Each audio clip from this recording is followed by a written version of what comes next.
أشرف حكيمي حب لا يتغير للمغرب.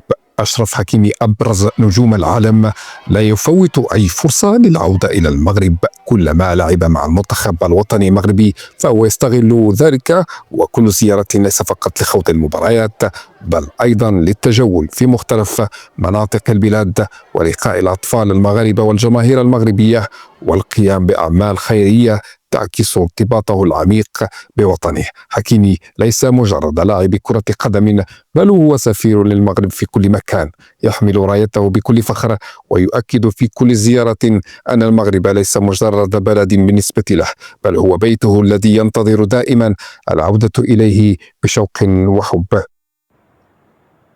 السلام عليكم. هذا أشرف حكيمي معكم. واشم مبروكة.